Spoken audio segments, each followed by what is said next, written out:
Students, welcome back to my YouTube channel biology classes.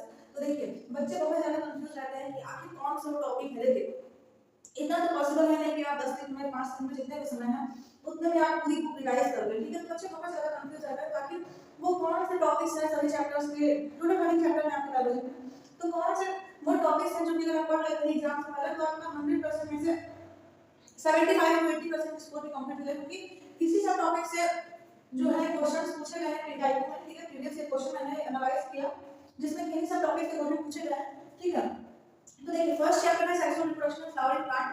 तो इसमें है प्री फर्टिलाइजेशन इवेंट और पोस्ट फर्टिलाइजेशन इवेंट। ठीक है, तो प्री फर्टिलाइजेशन में सिर्फ ये नहीं पता प्री फर्टिलाइजेशन क्या है, पोस्ट फर्टिलाइजेशन क्या है, नहीं, उसके इवेंट्स, उसकी प्रोसेसिंग भी पूछी जाएगी। ठीक है, तो प्री फर्टिलाइजेशन इवेंट और पोस्ट फर्टिलाइजेशन इवेंट। ठीक है, सेकंड चैप्टर है that is human reproduction. Human reproduction की बात करें तो इसमें मोस्ट इंपोर्टेंट टॉपिक है गैमेटोजेनेसिस का।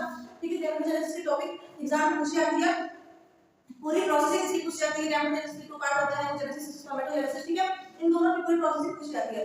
फर्टिलाइजेशन एंड इम्प्लांटेशन, फर्टिलाइजेशन की पूरी प्रोसेस, कैसे फर्टिलाइजेशन होता है, कौन-कौन से स्टेजेस होते हैं, एंड फिर इम्प्लांटेशन की पूरी प्रोसेस पूछी जाती है।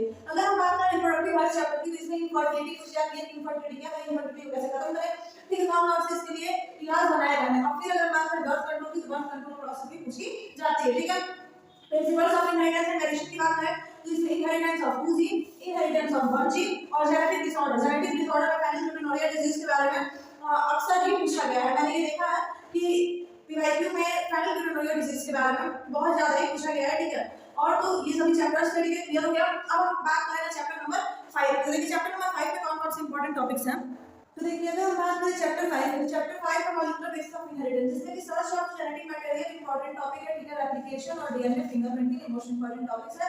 फिर आता है चैप्टर 6। चैप्टर 6 में इवोल्यूशन चैप्टर है जिसमें एविडेंसेस की कैसे क्या हुआ, ये सब चीजों के उसमें एविडेंसेस बताए गए हैं। ये सभी एविडेंसेस आपको तैयार रखने हैं। ठीक है, फिर आता है हार्डी-विंगर का प्रिंसिपल और हार्डी-विंगर प्रिंसिपल ऑफ इक्वेशंस, उसके ग्राफ्स, ये सब कुछ आपको तैयार रखना है। ठीक है, फिर आता है question chapter 7 that is human health and disease. Human health and disease में इम्यूनिटी, इम्यूनिटी कौन-कौन सी होती है। ठीक है, ये सब कुछ आप लोगों को समझ में आना चाहिए। ये सब कुछ मैं देखिए आप लोगों के लिए अपलोड कर चुकी हूं अपने YouTube चैनल पे, वन शॉट सभी चैप्टर्स में अपलोड कर दी हूं, आप लोग चेक आउट कर लीजिए। ठीक है, फिर आता है कॉमन डिजीजेस। कॉमन डिजीजेस कौन-कौन सी होती है। ठीक है, ह्यूमन हेल्थ एंड डिजीज में देखिए आप लोगों का एड्स वगैरह, कैंसर पूछता है, मलेरिया है तो मलेरिया का पूरा लाइफ साइकिल पूछता है बनाने के लिए। ठीक है, फिर आता है microbes in human welfare and chapter 8। Chapter 8 में बायो कंट्रोल एजेंट्स और बायो फर्टिलाइजर्स। ये आप लोगों को क्या है प्रीवियस ईयर क्वेश्चंस में रिपीटेड चैप्टर्स, रिपीटेड टॉपिक्स हैं जिनमें से क्वेश्चन पूछे गए हैं। ठीक है, फिर हम आते हैं चैप्टर नंबर 9 में। देखिए टोटल 20 चैप्टर है। मैं आप लोगों को बताता हूं अगर आप सिर्फ एक टॉपिक्स के आप क्लियर कर लेते हैं तो आप अच्छे खासे मार्क्स गेन कर लेंगे बायोलॉजी में। ठीक है, और हाँ, आपको चैनल को सब्सक्राइब नहीं किया है सो प्लीज आप चैनल को सब्सक्राइब कर लीजिए। ओके, और शेयर कर दीजिए क्लास 12 के जो भी स्टूडेंट्स बायोलॉजी के आपके कांटेक्ट में, सबको शेयर करिए फटाफट। ठीक है, चैप्टर 9 जो है उसमें क्या कौन-कौन से टॉपिक्स इंपॉर्टेंट है। तो देखिए चैप्टर 9 में बायोटेक्नोलॉजी प्रिंसिपल एंड प्रोसेस में टूल्स। ठीक है, कौन-कौन से टूल्स है बायोटेक्नोलॉजी के, पीसीआर पॉलीमरेज चेन रिएक्शन क्या है और इलेक्ट्रोफोरेसिस की प्रोसेस। ठीक है, ये बहुत ही ज्यादा इंपॉर्टेंट है। ठीक है, और अगर बात करें biotechnology and its application, chapter 10 में इसमें मेडिसिन के बारे में दिया है, सब मेडिसिन। ठीक है, और बेसिकली मेडिसिन में आप लोगों का इंसुलिन वगैरह के बारे में दिया है। और एग्रीकल्चर में अगर हम बात करें तो एग्रीकल्चर में बीटी कॉटन वगैरह मोस्ट इंपॉर्टेंट है। बीटी कॉटन तो अक्सर आप लोगों के एग्जाम में पूछा जाता है। और रिलीजमेंट पॉपुलेशन की बात करें तो इसमें population growth and pyramid topic important है, अदरवाइज कुछ इंपॉर्टेंट नहीं, बहुत ही छोटा सा चैप्टर है। ठीक है, पूछता भी नहीं अक्सर।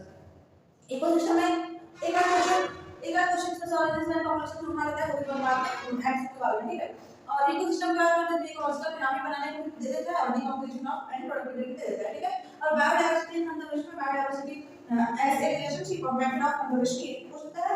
ठीक है, ये कुछ इंपॉर्टेंट चैप्टर्स है, मतलब टॉपिक्स है। ठीक है, आप लोग इन्हें पढ़ लीजिए। इसके अलावा आप लोगों को और भी कुछ अगर पढ़ने के, लेकिन इतना टाइम नहीं है कि आप और कुछ पढ़ पाएंगे, तो इतना आप लोग पढ़ लीजिए। मैं वीडियोस अपलोड कर सकती हूं वन शॉट सभी चैप्टर्स के, आप लोग उसे चेक आउट कर लीजिए। उसमें से ये सब टॉपिक्स जो है उसको मैंने फोकस भी किया है मोस्टली, तो आप लोग उसे चेक आउट कर लीजिए। ठीक है, ओके, शेयर करिए क्लास के सभी स्टूडेंट्स में। All the best for your examinations. Okay, thank you.